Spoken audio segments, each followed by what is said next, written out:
ভবিষ্যৎ ঝামেলা এড়াতে জমি রেজিস্ট্রেশনের সময় কোন কোন বিষয়ে সতর্কতা অবলম্বন করতে হবে বা কোন কোন বিষয়ের দিকে অবশ্যই লক্ষ্য রাখতে হবে।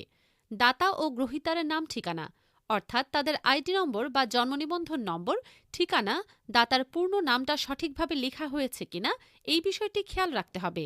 মালিকানার ধারাবাহিক বিবরণ, মালিকানার ধারাবাহিক বিবরণ ঠিক আছে কিনা এবং ভায়া দলিলের যে নম্বরগুলো সেগুলো সঠিক আছে কিনা তা যাচাই করতে হবে। দাগ ও খতিয়ান নম্বর, দাগ নম্বর, খতিয়ানের নম্বর, সাবেক দাগ নম্বর, হাল দাগ নম্বর এবং জমির পরিমাণ অঙ্কে বা কথায় ঠিক আছে কিনা তা দেখতে হবে। জমির চৌহদ্দি, আপনি কোন দিক থেকে জমিটি কিনছেন, আপনার বামে ডানে কে আছে, সামনে পেছনে কে আছে, এই বিষয়গুলো দলিলে সঠিকভাবে উল্লেখ থাকতে হবে। আর যদি ওয়ারিশ সম্পত্তি হয় তাহলে সেক্ষেত্রে তাদের মধ্যে বাটোয়ারা আছে কিনা তা দেখতে হবে। যদি বাটোয়ারা দলিল না থাকে তাহলে পরবর্তীতে অন্য ওয়ারিশরা প্রিয়াম্পশন করতে পারে কিংবা নিষেধাজ্ঞার মামলা করে আপনাকে জমিতে ঢুকতে দিবে না বা বাটোয়ারা মামলা করে আপনাকে ঝামেলায় ফেলতে পারে। তাই ওয়ারিশ সম্পত্তি কিনতে হলে অবশ্যই তাদের মধ্যে বাটোয়ারা দলিল আছে কিনা সেটা দেখতে হবে। আর যদি সকল ওয়ারিশরাই আপনাকে জমি রেজিস্ট্রি করে দেয় তাহলে সেক্ষেত্রে বাটোয়ারা দলিল না থাকলেও সমস্যা নেই।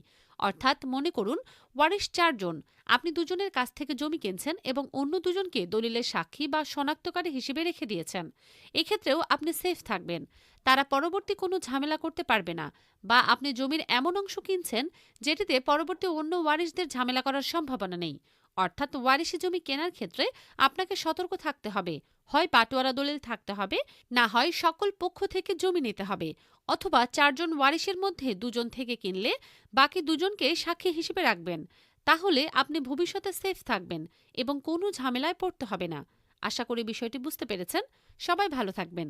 জমিজমা সংক্রান্ত সকল তথ্য পেতে আমাদের ফলো করুন, শেয়ার করে সবাইকে জানার সুযোগ করে দিন। প্রয়োজনে প্রোফাইলে দেওয়া নাম্বারে যোগাযোগ করুন।